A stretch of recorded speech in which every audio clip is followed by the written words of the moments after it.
माणसाचं पण होतं समोर म्हणजे विश्वासघात झाल्यागत होतं दुसरं काय. बरोबर आहे. आणि त्याची आपल्या आमदार आमची शुक्रवारी मिटिंग झाल्यामुळे म्हटलं त्यांनी मला दुसऱ्या घेतली डायरेक्ट तिकीट म्हणलं असंच झाले जसं तुमचा मेसेज तसं सांगितलं तुम्ही डायरेक्ट गेल्या गेल्या धाड पडली की मग लोकांना कळलं की का दुसरी जागी होते त्यामुळे ते आपल्याला करत नाही म्हणून डायरेक्ट आणि स्फोट आता समजा झाले कशा स्फोट करायचा म्हणून डायरेक्टली तुम्ही पहिलं डोळ्यावर कंपनीत आलाय आता आपण याचा हिट मारत जागे कळलं तिथं काय केवढं पडलं म्हणलं त्याशी आमच्या तसं साहेब मला अहो, मी हे रस्त्याला मिळत बसून नाही. दिला मी सकाळी माझ्याला लई अडलो तू म्हणलं कसल्या बरेच 12 मध्ये मला काय सांगू आपण त्याला म्हणलं 4 वाजता आहे. त्याला मी मॅसेज आपलं व्हिजिट होतं माझं विचार हा कंपनी व्हिजिट मारतो आम्ही आमचं हा पण तुम्ही फोन नाही उचलत त्यामुळे काय होतंय मग फोन तो नाही support उचलत होतो तुम्ही हाय नाही म्हणून कुठं फोनच करायचा मग मी बंद. ह्याला नाही, काय नाही, केलं 3 ह्याला महिने मी म्हणलं, समजायला मेसेज टाकला आजारी म्हणून आणि आता म्हणजे माझ्या पैसे आता तुम्हाला हा सांगतो ना ठीक आहे ना पण ते तुमचं सगळं प्रॉब्लेम झालं पण आता ही बाकीच्या लोकांनी पैसे भरलेत त्याचं काय त्यांना सांगितले की आता काय सांगितलं? 2 तारखेला चेक तुम्हाला देतोय म्हणून होय आणि 2ला नाही दिलं ना जेवढं व्याज बसतं तेवढं व्याज द्यायला तयार आहे आता एवढा मोठ्या माणसाला आपण खोटं बोलू शकत नाही तुम्हाला सांगतो आणि लय लांबचं नाही आपण आपल्या बारामतीत राहायचंय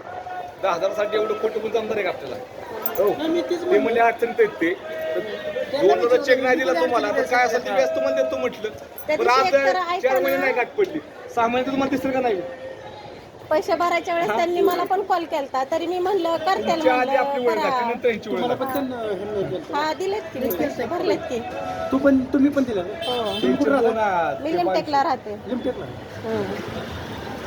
अहो 10 रुपये का असा ना पण अहो, मी तुम्हाला भरलेत कुठं काय ना म्हटले मग. अहो मान